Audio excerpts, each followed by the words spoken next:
जय हिंद दोस्तों। तो आज हम एक्सप्लेन करने वाले हैं 2023 में सर्वाइवल थ्रिलर फिल्म नोवेयर के बारे में। फिल्म के स्टार्टिंग में हमें दिखाया जाता है कि गवर्नमेंट के पास रिसोर्सेस राइज बहुत कम है और शहर में खाने पीने की किल्लत बढ़ गई थी, तो इसलिए बच्चों और उन औरतों को जो प्रेग्नेंट थी उन्हें मारने का कदम उठाना पड़ा ताकि और पॉपुलेशन ना बढ़ सके। तभी हमें एक गाड़ी में से कुछ लोग निकलते देखते हैं, जो एक लड़की जिसका नाम मिया होता है अपने हस्बैंड निकू के साथ एक कंटेनर में बैठ के इस शहर को छोड़कर जा रहे थे। तभी कंटेनर का दरवाजा खुल जाता है और इस कंटेनर में बहुत से लोग जमा हो जाते हैं। तभी एक बाहर खड़े आदमी जिसके हाथ में गन थी वो बोलता है आधे लोग दूसरे कंटेनर में जाएंगे। तभी धक्का मुक्की में निकू और मिया एक दूसरे से अलग हो जाते हैं। मिया एक सुराख से देखती है निकू को 107 नंबर के कंटेनर में भेजा जा रहा था। तभी निकू मिया के पास कॉल करता है और कहता है तुम फिक्र नहीं करो, हम दोनों एक ही जगह जा रहे हैं। अब कंटेनर जा रहा होता है। तभी रास्ते में कुछ पुलिस अफसर कंटेनर रोकने लगते हैं। जब कंटेनर को खोला जाता है तो वे खाली होता है। दरअसल कंटेनर में एक खुफिया जगह है जिसमें सारे लोग थे। पुलिस अफसर को एक शक हो जाता और बाहर आने को बोलता। तभी एक लड़की बाहर आती, ये देखकर अफसर उसे गोली मार देता है और सारे सिपाहियों से कहता है सारे लोगों मार कर कंटेनर को साकर शिप में भेज दिया जाए। सारे सिपाही ऐसा ही करते हैं, सारे लोगों को मार देते हैं। मिया जो ऊपर थी वो बच जाती और वह कंटेनर शिप में भेज दिया जाता है। और रात के समय समुद्र में तूफान आ गया। मिया का कंटेनर हिलने लगता है और वो मदद के लिए आवाज लगाने लगती है, मगर उसकी आवाज वहाँ कोई सुनने वाला नहीं था। कंटेनर हिलने के वजह से मिया को सर में एक बॉक्स से चोट लग जाती है। को सर एक बॉक्स से टकराने के वजह से वह बेहोश हो गई। अगली सुबह जब मिया को होश आता है तो देखती है उसके कंटेनर में पानी घुस चुका है। तभी पास के कंटेनरों में से चीखने की आवाज आ रही थी, वो जो कि डूब रहे लोगों की थी जो मदद के लिए चीख रहे थे। तभी मिया की नजर 107 नंबर वाले कंटेनर पर पड़ती है जिसमें उसका पति निकू था। ये देखकर वो रोने लगी और खुद को मारने की कोशिश करने लगती है। तभी उसे अपने बच्चे का होने का एहसास होने लगता है। तभी वो मरने का इरादा बदल लेती है। थोड़ी देर बाद निकू का फोन आता है और बताता है कि मुझे 107 नंबर वाले कंटेनर से निकाल लिया गया था। मिया निकू से बात कर सुकून महसूस करती है। अगली रात समुद्र में फिर से तूफान आ जाता है। मिया के पेट में बहुत तेज दर्द होने लगता है। तभी मिया अपने बच्चों को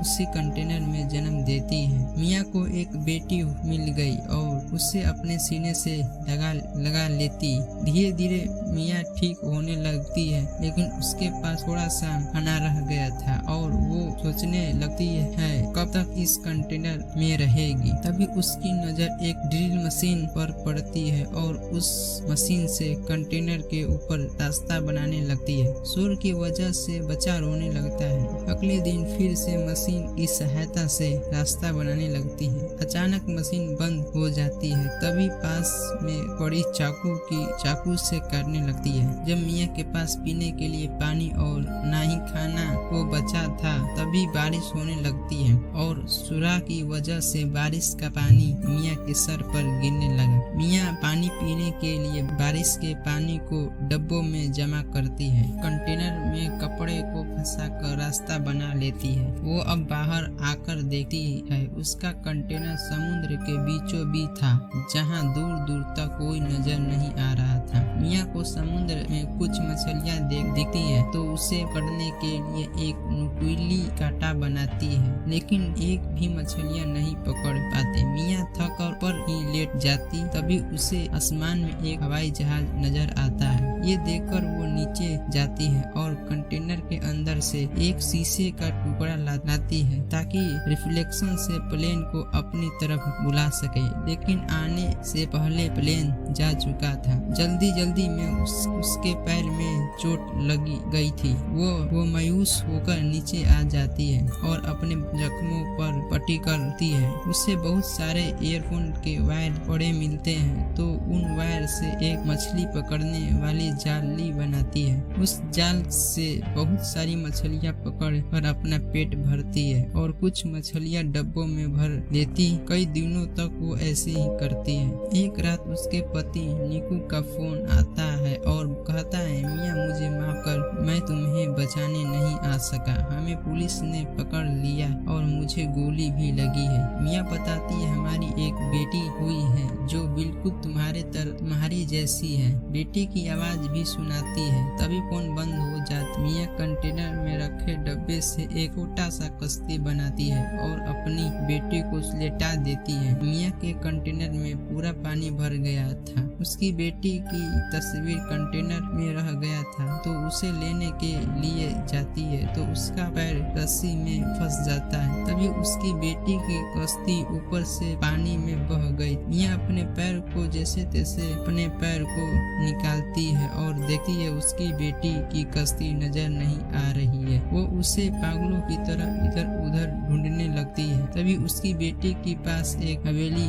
मछली आ जाती है जो उससे ऊपर पानी के छींटे मारती है तो उसकी बेटी रोने लगती है। मियाँ उसकी आवाज सुनकर उसके पास पहुँचती है और हवेल को शुक्रिया कहती है। मियाँ डब्बों में से मछलियाँ निकाल आसपास फेंकने लगती हैं जिसे आसपास परिंदे आ जाते हैं। तभी दूर से एक कश्ती में एक लड़की की नजर वहाँ पड़ती है और वह अपने डैड को वहाँ ले जाने को कहती है। जब वो उधर जाते हैं तो उन्हें एक वो बच्ची मिलती है। ये देखकर ये सोचने लगते हैं इतना प्यारा बच्चा कैसे कोई पानी में छोड़ सकता है। तभी कश्ती में के साथ एक रस्सी जुड़ा होती है। जब लड़की रस्सी खींचने लगती है जिसमें से मियाँ बाहर आने लगती है। दरअसल उसी रस्सी को अपने बाजू के साथ बांध लिया था। लड़की उससे बचाने की कोशिश करती है लेकिन मियाँ ज्यादा देर पानी में रहने के कारण उसका सांस बंद हो गया था। मियाँ अपनी बेटी की आवाज सुनती है तो उससे होश आ जाता है और उनसे पूछती है, मेरी बेटी कहाँ है? तो